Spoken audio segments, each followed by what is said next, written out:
Berbicara soal beras global, baru-baru ini riset menunjukkan bahwa ternyata stok beras global ini saat masuki musim 2025-2026 ternyata dalam kondisi melimpah. Tapi fakta yang menarik adalah ternyata sebagian besar dikuasai oleh China.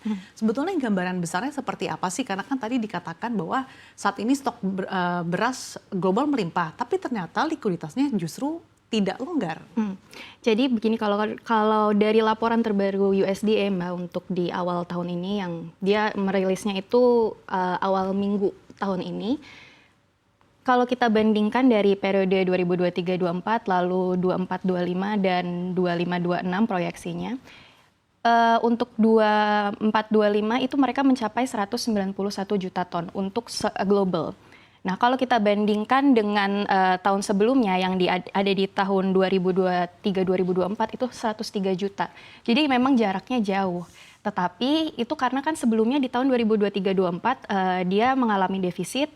Jadi secara global berusaha untuk menambahkan supply-nya, stoknya, sehingga terjadilah bisa jauh begitu. Nah, untuk proyeksi tahun yang akan datang diproyeksikannya kurang lebih sama 191 juta ton. Jadi bedanya kurang lebih 1 juta ton. Nah, tapi kenapa itu bisa terjadi? Itu karena rasa was-was yang terjadi di tahun 2023-2024 sehingga terjadi tiba-tiba lonjakan supply. Nah, memang betul yang tadi Mbak Sasa ceritakan, rata-rata untuk hampir separuh sekitar 100 juta sekian 103 juta tonnya itu berada di China untuk yang tahun ini dan tahun yang sebelumnya. Jadi memang mereka lebih terfokus untuk memenuhi kebutuhan domestik, bukan untuk diekspor. Nah, jadi untuk pasar yang mengekspor itu tetap betul berasal dari Thailand, dari Vietnam, dari India.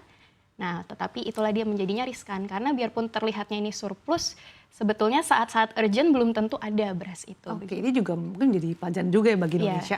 Artinya cukup menarik. China ini secara stok cukup melimpah, tapi dia tidak terlalu fokus juga gitu ya, concern untuk melakukan ekspor. Justru lebih mengamankan stoknya sendiri. Nah, tapi kalau misalkan melihat situasi stok beras yang melimpah tersebut, sebetulnya posisi Indonesia sendiri seperti apa sih di pasokan global begitu? Karena kan Indonesia sendiri saja dikatakan stoknya ini cukup melimpah bahkan tertinggi sepanjang sejarah. Ya, kalau yang kita ketahui yang awal kemarin sempat panen raya memang yang kita sangat appreciative itu adalah memang kita akhirnya bisa mencapai sebelum target yang tadinya ditargetkan 4 tahun yang akan datang, ternyata pada tahun ini beras kita sudah mencukupi untuk kita bertahan sendiri. Itu pun tercermin ya di USDA juga untuk proyeksi yang akan datang kita itu diproyeksikan memiliki stok hampir 34 juta ton, 33,6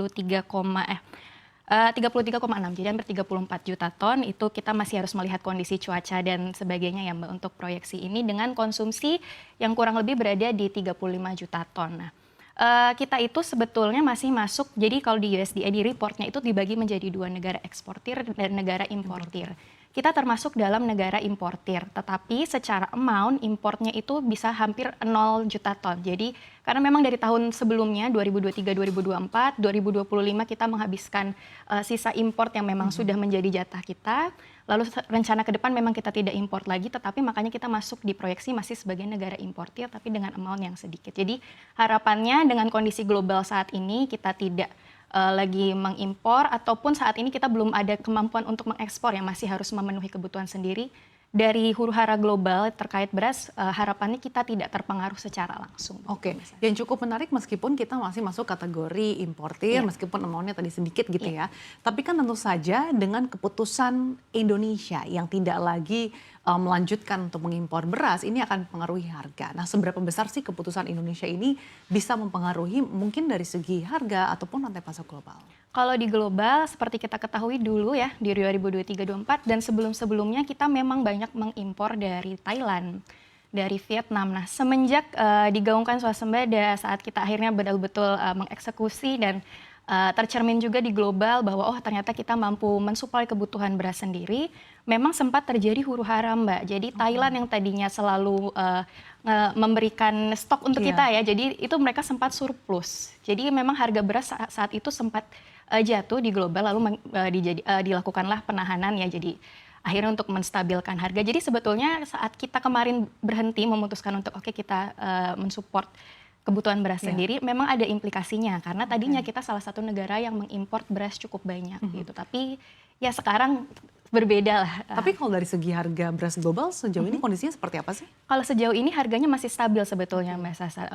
Karena yang kami bilang tadi di awal memang kondisinya surplus, tapi surplus itu terjadi karena ketakutan yang terjadi di tahun-tahun sebelumnya di mana beras itu kekurangan karena El Nino, karena cuacanya memang susah dan distribusi antar negara pun susah. Jadi makanya harga waktu itu sempat naik melonjak lalu akhirnya bisa stabil kembali begitu Mbak untuk harga. Kalau menilik kondisi industri dalam negeri dengan stok beras kita yang melimpah, dikatakan swasembada pangan gitu ya, khususnya beras.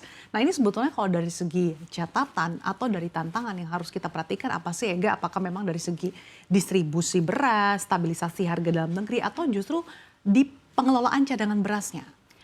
Sebetulnya Mbak Sasa sebutkan tadi semuanya penting ya Mbak ya, karena beras itu sensitif pergerakan harganya. Jadi kalau mungkin pangan yang lain seperti teh atau komoditas yang lain lah, dia tidak langsung menunjukkan lonjakannya. Tetapi beras, apalagi itu sebagai makanan pokok di Indonesia, dia sangat sensitif terhadap apabila terdengar stok ini macet di perjalanan atau stok yang distribusinya tidak lancar, atau mungkin karena kita sekarang melihat cuacanya begini kemungkinan panen akan datang bagaimana, lalu atau kalau kita mendengar ternyata kondisi stok yang ada di gudang dalam kondisi yang tidak prima, itu pasti terdengar dan biasanya lonjakannya cepat. Jadi bisa dibilang kalau beras itu terpengaruh harganya bisa dalam mingguan. Jadi kalau kita lihat yang paling utama adalah mengingat Indonesia adalah negara yang kepulauan dengan aksesnya tidak semuanya rata mudahnya. Yang paling penting harus diutamakan yang Mbak Sasa sebutkan pertama tadi, distribusinya. Gitu.